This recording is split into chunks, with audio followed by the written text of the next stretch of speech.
Bismillahirrahmanirrahim. Assalamu alaikum wa rahmatullahi wa barakatuh. As we welcome you once again this evening to the Wednesday night edition of In Conversation with myself, Inayat Wadi. And this evening obviously promises to be a quite an interesting discussion because we are talking about 2025, which actually marks 30 years of the genocide that had been unfolding in Bosnia. Now, we know that this is a memorial 30-year anniversary of this genocide that unfolded. And we know right across the entire world, many people are actually remembering what had taken place in Bosnia and saying never again. And the world obviously had woken to the horrors of this Holocaust or this genocide that had taken place in Europe. Now, when one looks at the name of Srebrenica, it has actually become synonymous with those dark days in 1995 when we seen thousands of men and boys, women that were mass raped, systematically murdered and buried in mass graves. And the victims who were Muslim, they were selected for their deaths on the basis of their identity. And many are actually describing this as the worst atrocity in European soil since the Second World War. And this is the reason why tonight we are going to be remembering what had actually taken place. And we are joined, and she is in Johannesburg. Fortunately, we are talking with a sister who will, I suppose, recall those horrific moments that took place 30 years ago. We're talking with Jasmina Colic-Khan, who is a Bosnian Muslim refugee from the war in the former Yugoslavia. And we were hoping to have a second guest, but unfortunately, he is unable to join us this evening. But right now, let's go across and let's be joined by Sister Jasmina, colleague Khan. Sister Jasmina, Assalamu alaikum wa rahmatullahi wa barakatuh, and welcome. Walaikum assalam. Thank you for having me. I must say it's wonderful having you in South Africa, but also coming at a very difficult time. It's amazing how time actually flies, and I recall covering the Bosnian genocide many years ago, and even had spoken to one of the imams out in Bosnia as well at that point in time. But it just happened like yesterday. And as we see this genocide unfolding in Gaza right now as well. And I suppose for you, when you see what is taking place in Gaza right now, many memories on what had happened in Bosnia actually flash through your mind right now. That's true, sir. Yes. Every year, as a traumatized human being, I'm going to the same. They say time heals, but as you are aging, it's getting worse. Y- Well, certainly, in fact, I can just imagine, like you mentioned, as time heals, getting worse. But I suppose, when one looks at trauma alone, the psychological impact of what had actually taken place, and perhaps, we'd like to start off July 1995, 30 years ago. Perhaps, you can take us through, where you were, what you were doing, and I suppose it's still fresh in your mind and how this genocide had actually unfolded. Actually, it started in northwest of Bosnia, where I was born in May 24th, 1992, where they started bombing, grenading, and then they quickly formed many concentration camps, separated our men, brothers, fathers, boys, and they locked them up in concentration camps. And they started to rape the girls, women as well. And of course, killing in concentration camps as well, torturing. So we trusted our neighbors. We lived with them for 50 years in peace in former Yugoslavia, and we never believed that such a thing would happen to us.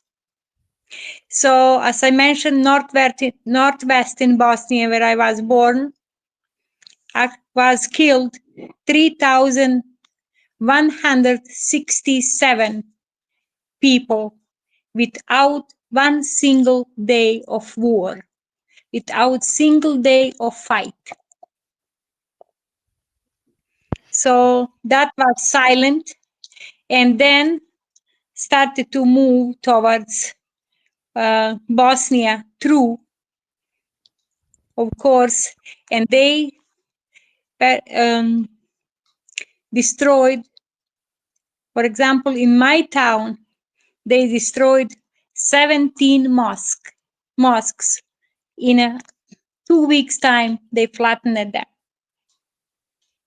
So they kept going and doing same things from town to town, from city to city, until then July 1995.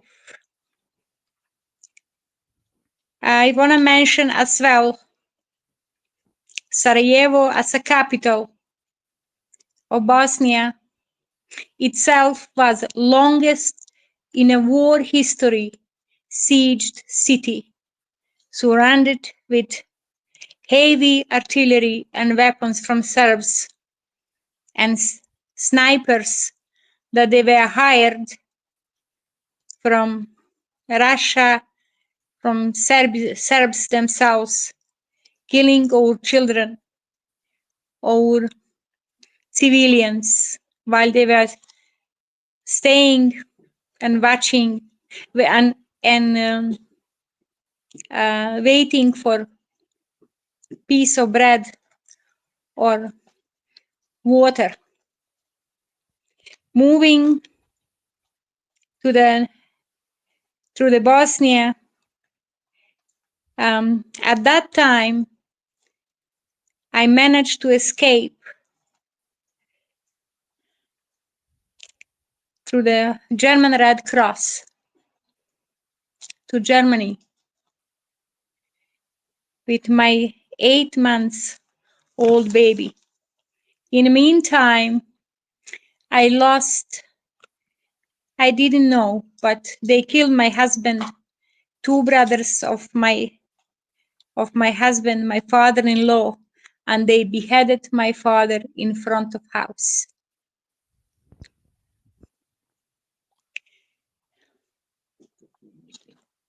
Just because I'm Jasmina, my father was Mustafa, just because we are Muslims. Nothing else here. So,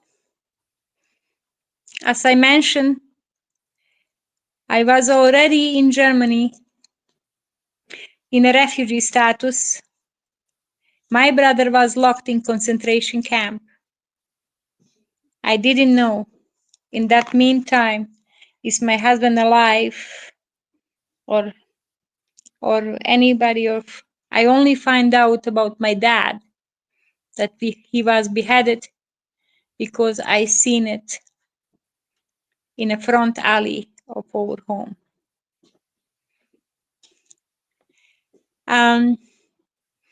So going back to July 11th, 1995, nobody expected such a thing because Srebrenica was protected zone from Holland battalion.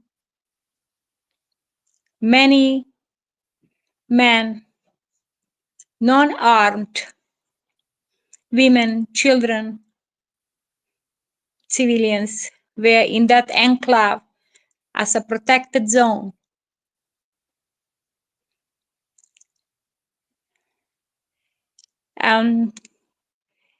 General Morillon at that time was doing talks with General Mladic, who is actually now alive in prison, and trying to make some commitment to let the civilians go.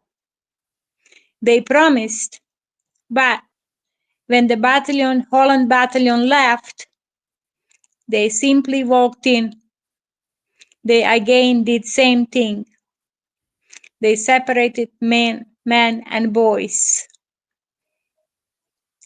And they started to rape girls, women, and they send women and children to the free territory with the tracks, and then started to systematic liquidations and killing. They were killing day and night for about 2-3 days. And the Serbian soldiers were complaining to their commanders, that they are tired of killing. So they said, okay, we will get you replaced with other ones, fresh soldiers from Serbia. And they continue. That's how they reached that number of 8,372. But that number was declared in 2007, sir, in The Hague. That number is jumped. I have to check before my talk in Nelson Mandela Foundation on Friday. I have to check final number. In fact, the janaza for another 5 is happening, and guest speaker and holding janaza is going to be from our Muslim brother Omar Suleiman.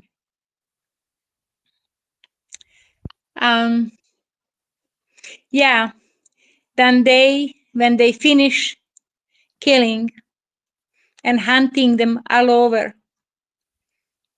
they dig the massive graves. They buried them there. But you know, brother, soil, earth speaks. Right? Couldn't handle it. Couldn't handle it that. The bodies were popping up. Sorry. Then they started to dig those graves again to change the locations. They took them even to the Serbia across the river, across the border. Many of them got in massive graves there. But as I mentioned, soil, earth speaks again. So they were discovered, and today you have mothers who had janaza for 3-4 times for one child. 1 year they found the skull of the body. Another year they found hand. Another year they found part of the leg. Then this is something that is, as I said at the beginning, going over and over and through and ripping our hearts apart. Well, I think from what you described, Sister Jasmina, obviously this is brutal in every sense of the word. It was meant to humiliate, to kill, and I know it's not easy recalling, and I know it's not easy also talking about it.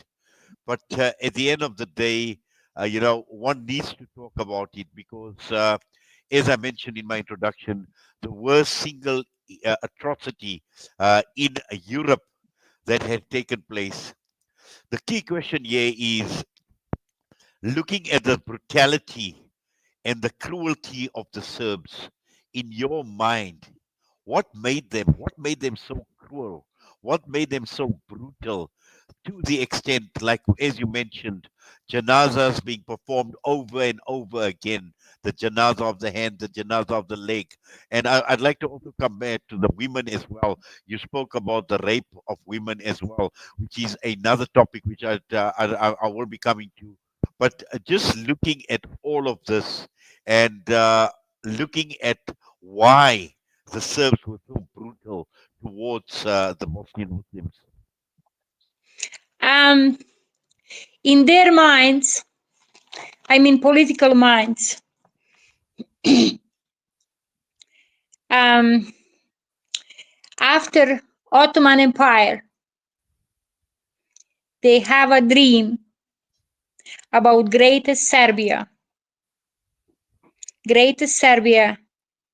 and clean of the Muslims, clean, ethically clean, which means divided Bosnia between Croatians and Serbs.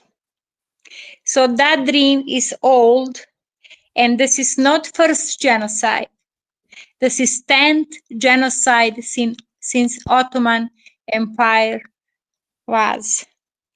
And what I wish to mention, but we never spoke about that. That was very, very taboo in former Yugoslavia.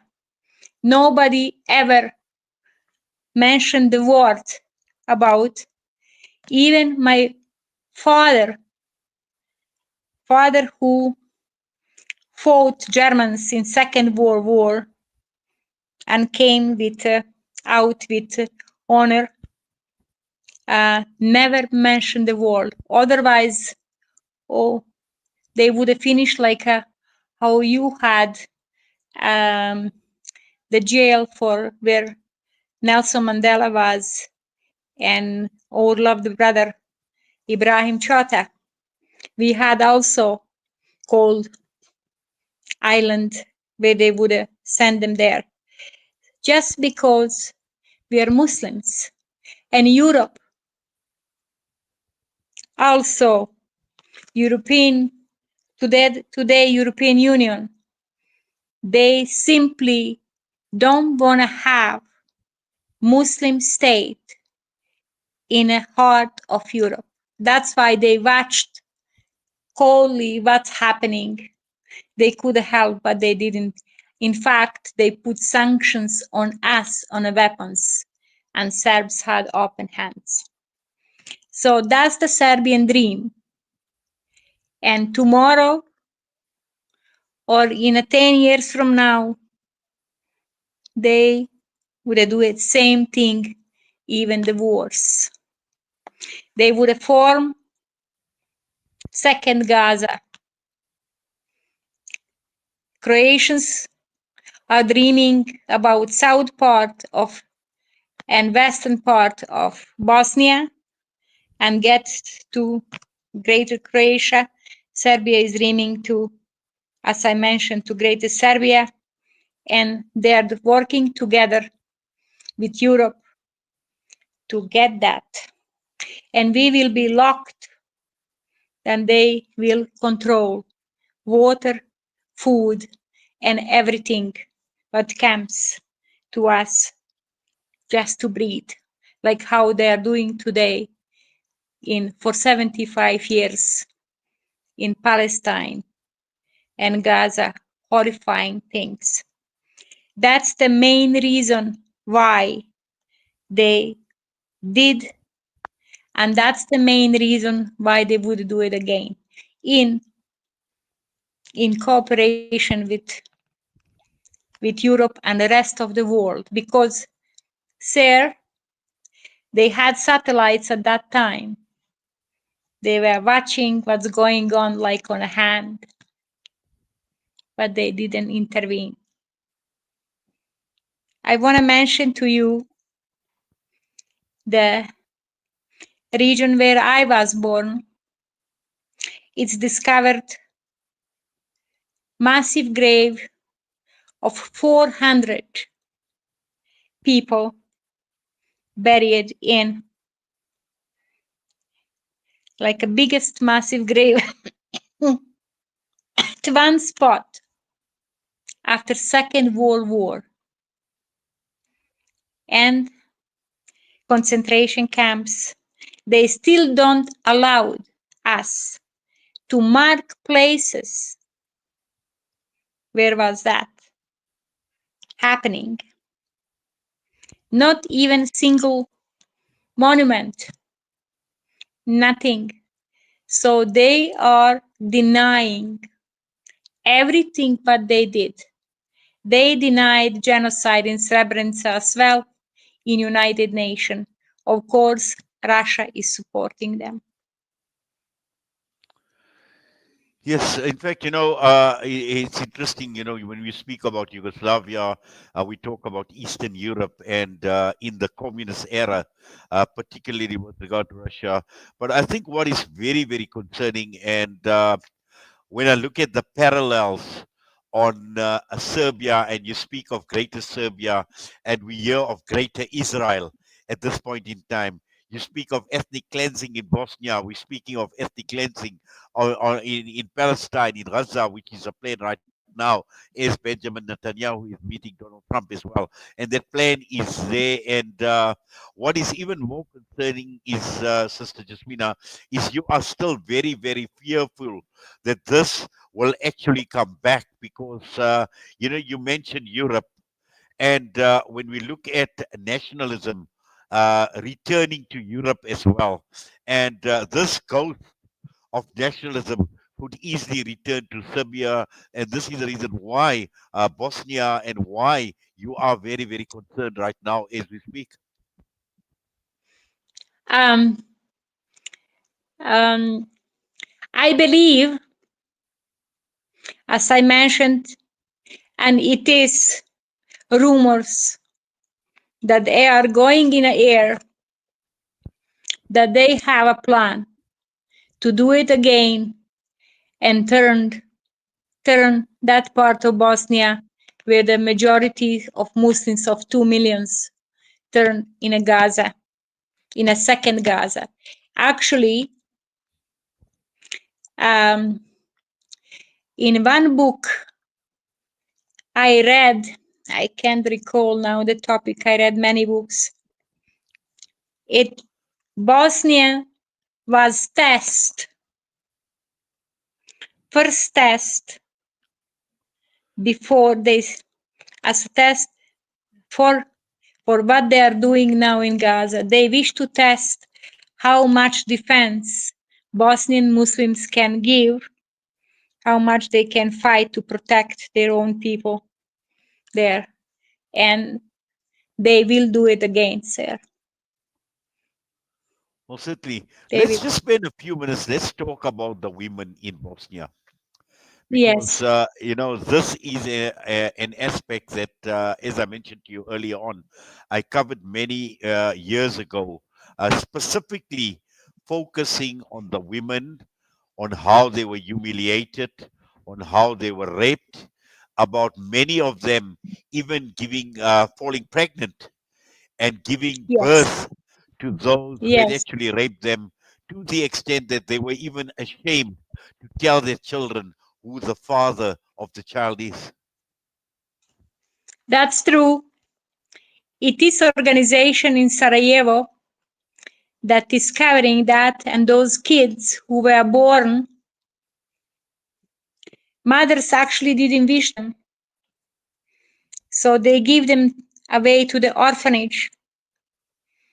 because they were personally traumatized and ended in psychiatry clinics. They couldn't take care of them. Those kids, now they're gone and they are looking for their identities. The Bosnian statistics are operating with a number between 30 and 60,000 raped women. It's not final. We don't know. Many of them went to The Hague to speak about. Many of them never came out. But those kids, they are actually trying to help, and they are trying to get in touch with those fathers who raped their mothers. They are, somehow linking, and it is the program about it that covers that. So yes, I was personally witness when they were taking the girls from the village when I was hiding.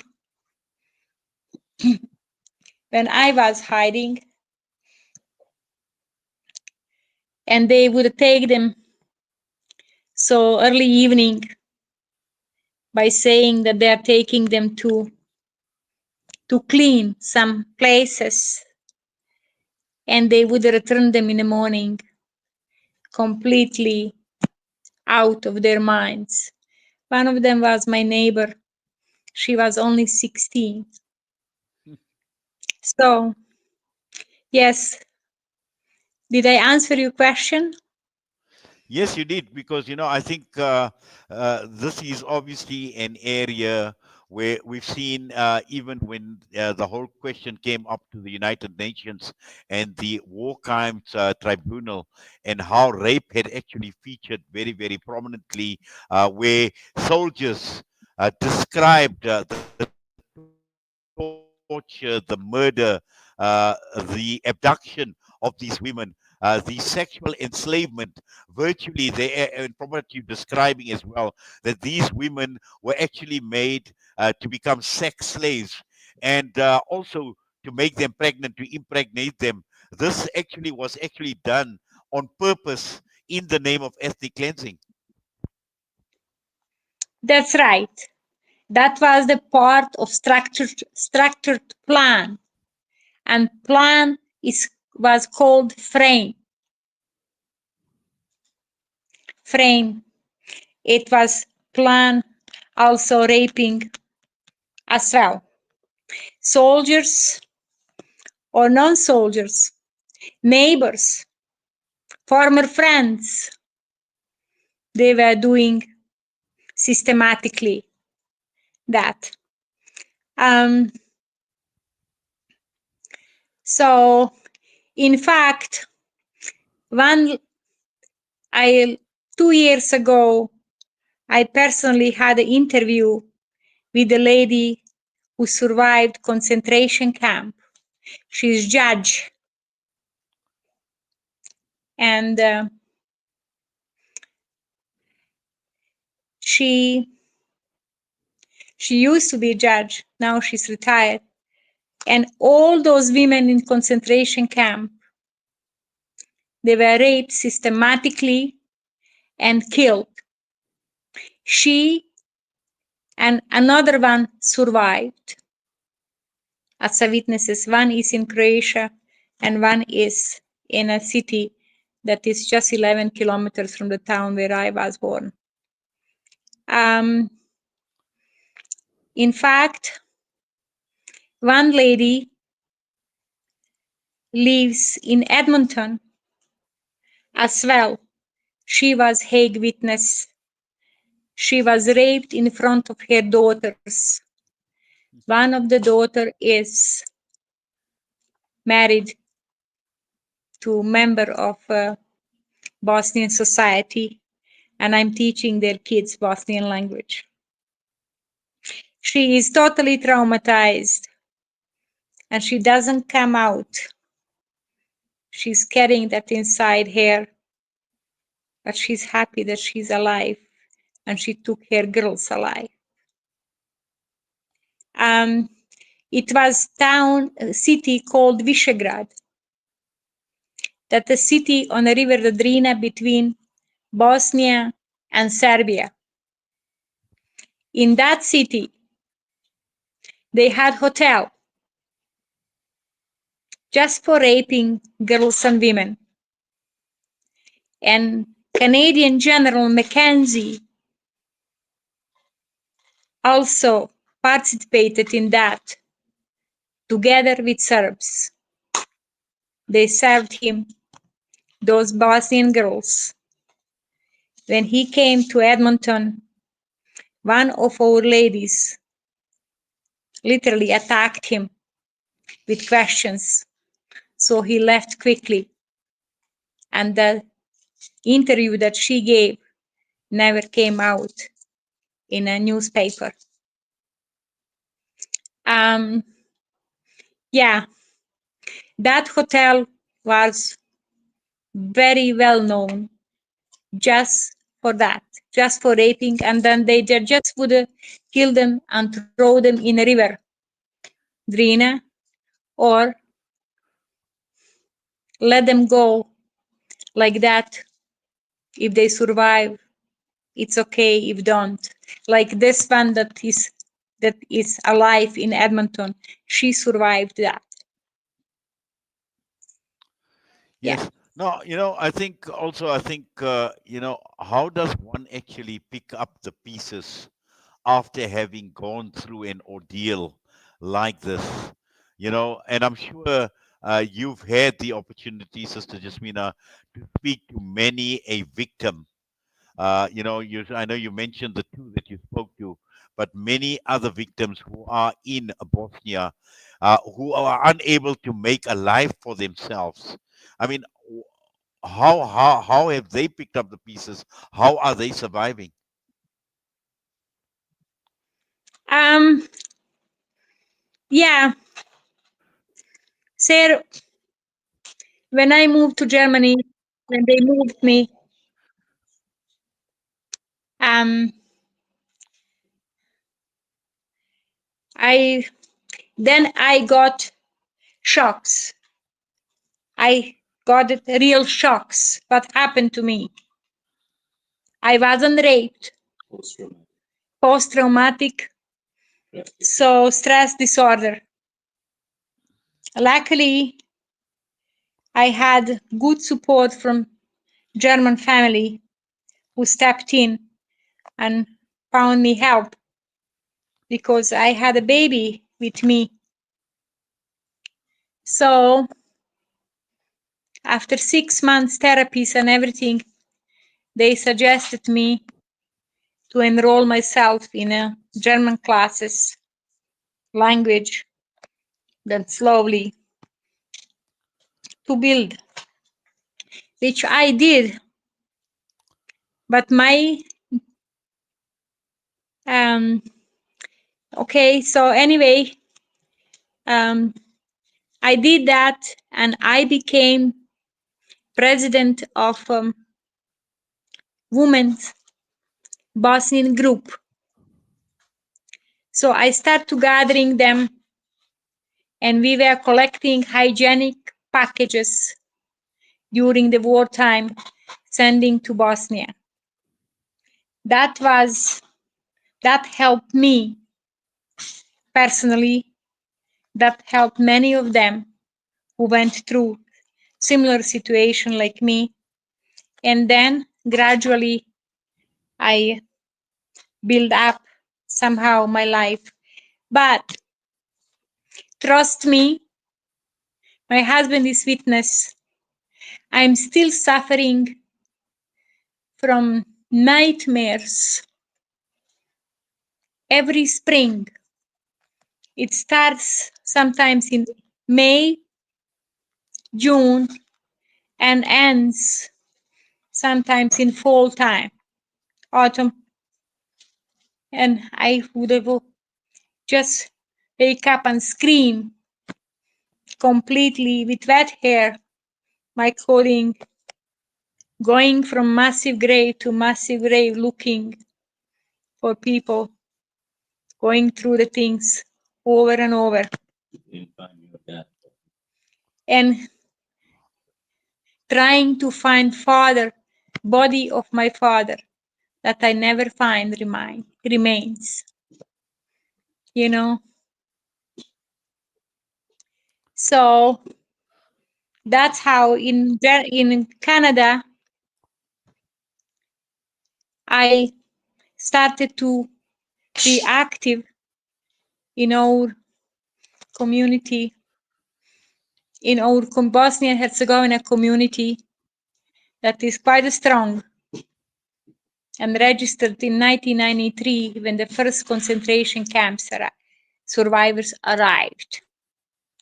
So I became one of the activists and active members and doing the cultural events like how I'm doing every year Srebrenica Memorial Service.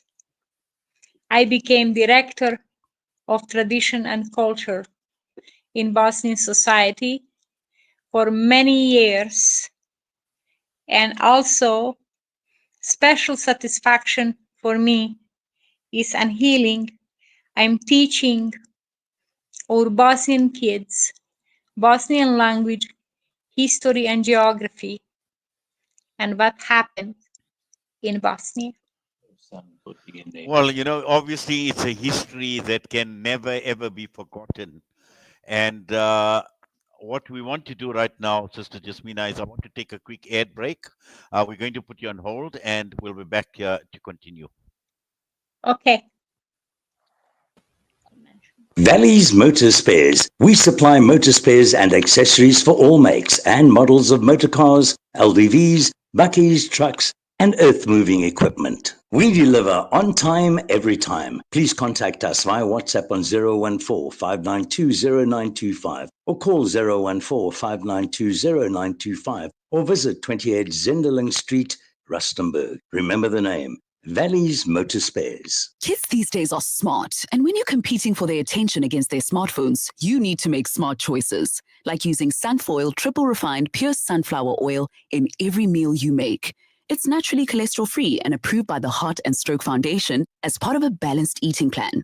So whether you're cooking, frying, or baking, you get the great tasting results that'll get their attention faster than the latest app. And if that doesn't work, change the Wi-Fi password. Sunfoil. Now we're cooking. When the perfect blend of stylish decor, exquisite halal cuisine, and warm hospitality come together, it could only mean Al Bayt Lodge, your true home away from home. Al Bayt is the ideal heaven for families, business people, and tourists with its 4-star family rooms and other luxurious facilities, conveniently situated close to Port Elizabeth Airport, the beach, and other amenities. Your stay will be truly unforgettable, as you'll be taking home lasting memories of the warm hospitality, the serenity and tranquility that Al Bayt has to offer. For reservations, call 041-583-6415 or visit www.albaytlodge.co.za. For too many communities across Africa and the world, access to clean water remains a dream. At Africa Muslims Agency, we dig deep, reaching into the heart of the earth to fill the cups of those in need. Sponsor a water well for 16,500 Rand, or a borehole in Afghanistan for 55,000 Rand, or Africa for 65,000 Rand, or any amount. With water comes food, health, education, and growth. An ongoing reward with Africa Muslims Agency. Yasin Badat Financial Advisory. Are your financial goals feeling out of reach? Yasin Badat Financial Advisory is here to turn your aspirations into achievements. Our dedicated team, armed with a history of success, is ready to guide you through the complex nature of financial and investment planning. Whether you're a seasoned investor or new to the game, our personalized solutions cater to your unique goals and risk appetite. Trust in our commitment to transparency, integrity, and excellence. Ready to unlock a world of financial freedom? Partner with us today. Call Yasin Badat Financial Advisory at +27333462071 or visit www.yasinbadat.com. Yasin Badat Financial Advisory, guiding you to financial success. Make a conscious choice. Sip for change and support Palestine Drinks Africa. With every can, you help end the genocide and stand in solidarity with Palestine.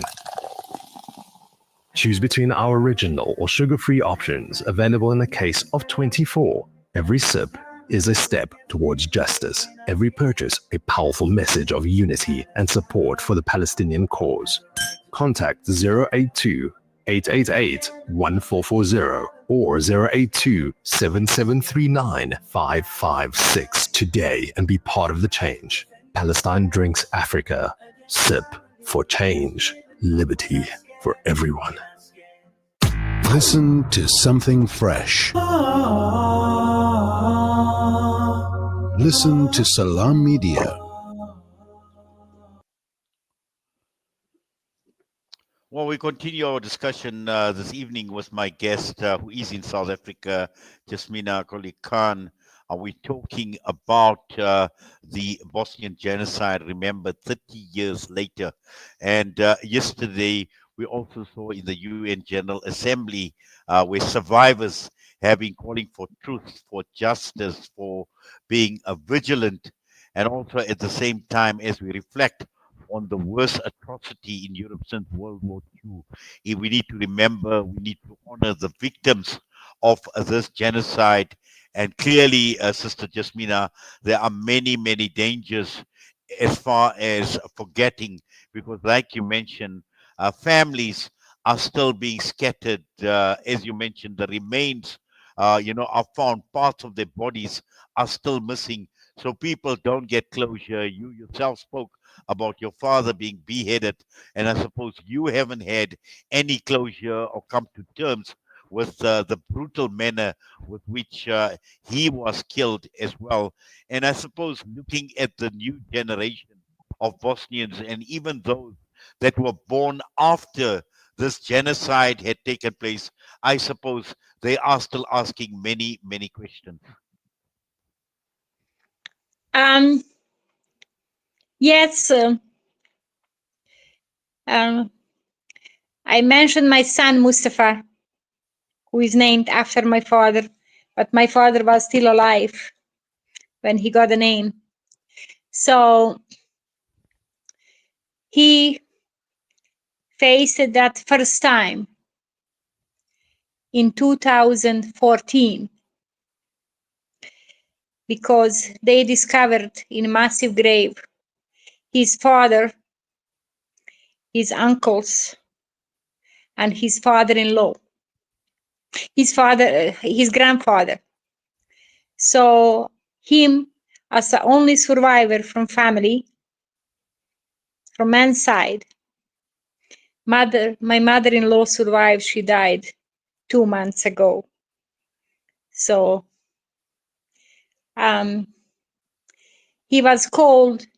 we were called in Canada for my son to go to Bosnia and do the DNA test to be able to separate them and identify them. Because one of them, the middle brother, uncle of my son, managed somehow to escape, but they caught him and they throw him in water well. So my son went and he gave the blood. In 2013, we got a phone call. And in 2014, then in 2014, they were able to separate them, who is who, and we entered the janaza. That day, also, I will never forget, that day my son learned, and he was old enough.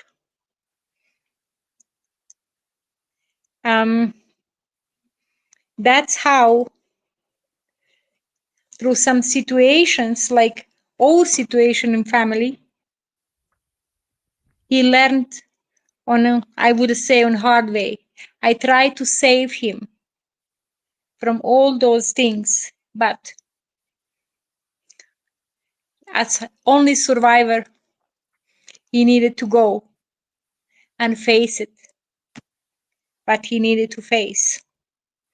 So he asked me, Mom, why you didn't tell me? I told him, I did when you asked me, Mom, are my hands like from my dad? Is my nose like my dad? How about my hair? And I always confirmed, yes, yes. But I never told him what actually happened to his dad and grandfathers and uncles. So we can't forget. We can't forget, and we can't forgive. As long Absolutely. as Serbs are denying and not even giving any signs for reconciliation, like how you did have here in South Africa, or how Native people did in Canada, they are not willing to do that. So we have to teach our generations what happened through those memorial services and through the stories and the books. What I did 2 years ago in November, I invited a gentleman who was a journalist and a book writer, poetry writer, survivor of concentration camp. I invited him to Canada, specifically to Edmonton, and he had a presentation. And sir, Canadian people were shocked.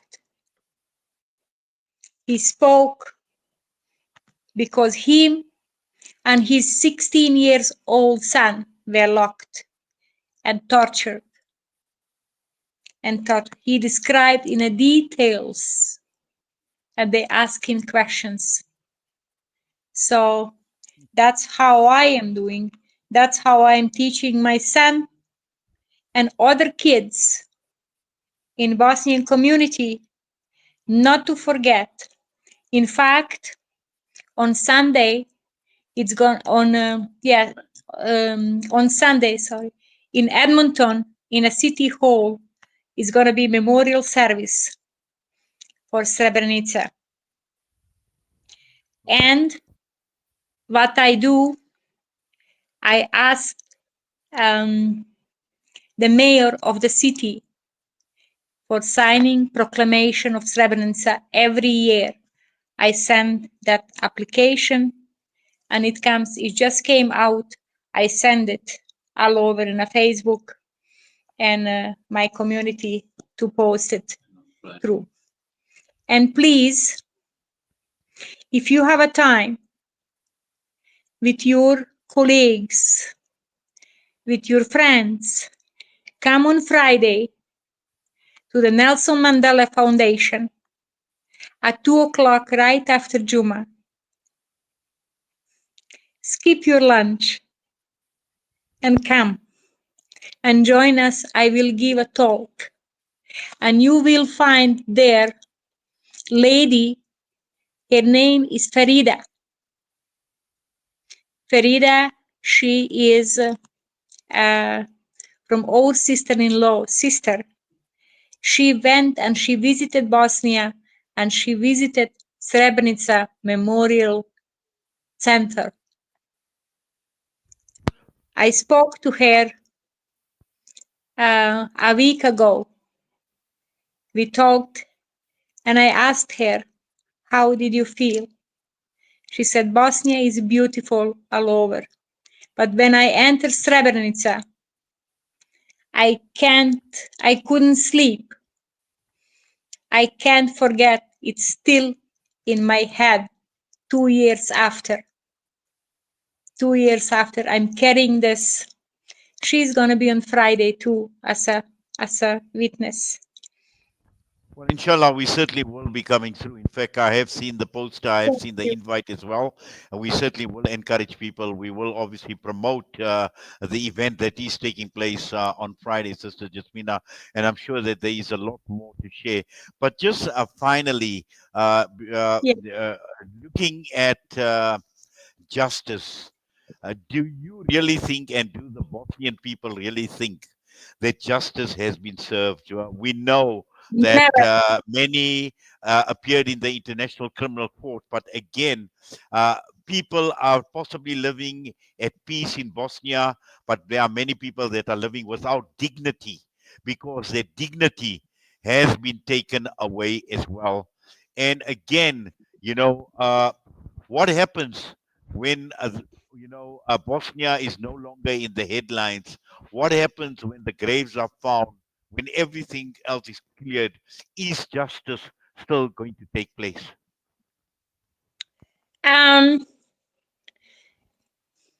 To speak about justice, justice only is from Almighty God.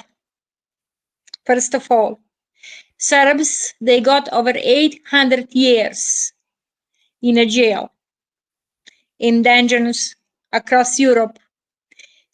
Many of them, like killer of my father, is walking free. He is in Serbia. I know he's doing the business, but untouchable. Many of them are hiding in Serbia. Serbia is not cooperating with that. So some of them got caught in Canada, and some across the Europe. In fact, first war crime man was from my town. He got caught in Munich. His name is Duško Tadić. He grew up with my uncles. He learned to play guitar with them. He was in a band, musical band, just like a first neighbor, like a brothers. So he served his 20 years. He's free now. The lady whom I mentioned, the judge, when she walks, when she go for walks, she sees the Serbs who raped her. They're already free. They served 5, 7, 8 years. They see her and they're walking beside her. Justice is not served, sir. It's gonna be served on human Qiyamah, right? Inshallah, inshallah, certainly will be. Inshallah, yes. As I said, Allah is only one who will really do the justice. So as the time passes, yes, I am personally concerned that that things are kind of fading. You know what I mean? And so when my generation won't be around, or generation after me, I don't know. I think our Muslims are not aware enough. They're not taking that like it did happen yesterday. They said, "Oh, I don't want my child to know about any of those things. We have now different life." But who forget, it will repeat again. It will have again. Exactly. I think, Sister Jasmina, what you say is very, very important. And again, we need to remind the Muslim world over and over Yes, again. We need to remind yes, them from time to time through programs like the one we are, through discussions that we are having right now, through your presence here in South Africa. And year after year, when the occasion comes, this is when that reminder must go out. It's going to be sound loud, clear. It's going to go viral that this is exactly what has happened. So we don't ever, ever forget. And as you mentioned, the dangers are there. It could easily come back. It's happened that's over a true. period of time, as you mentioned, since the fall of the Ottoman Khilafah. It's been happening over and over again, and it could easily True. come back. And that is when we're going to wake up and we're going to start making noises, and then we're going to start talking about it as well.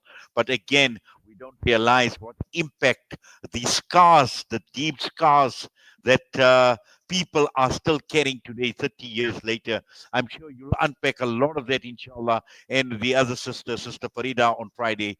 So certainly looking forward to meeting you on Friday, inshallah. And also, we will spread the word. We'll try and encourage as many people as possible to come through to the Mandela Foundation in Houghton on Friday, inshallah, at 2 o'clock. But for now, we thank you. We do appreciate you taking time out. And please, I hear the emotion in your voice. Stay strong. Allah grant you strength. Allah grant you patience. Allah grant you fortitude. I know it's not easy. It's a very, very difficult thing. But at the end of the day, we place our hopes in the Almighty. We make dua. We raise our hands to Almighty, and we make dua for you and the people of Bosnia, and also right across the entire world, where Muslims are on the receiving end of some of the worst atrocities that we've witnessed in history.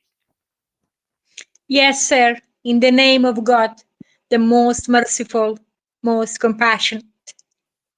I mean, Thank you Assalamu to alaikum. Alaikum Assalam. Jasmina Allah Colic-Khan bless joining you. us this evening right here on Salam Media. And once again, another stark reminder. And I'm actually quite glad that we actually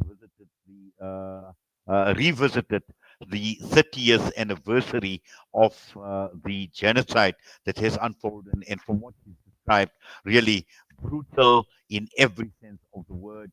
And we will continue. And once again, just to remind you, if you are in the Joburg area, the Nelson Mandela Foundation in Houghton. This is where Sister Jasmine will be amongst one or two other people, and this is where we will be remembering and commemorating this genocide that took place 30 years ago. We're going for a quick break. We'll be back.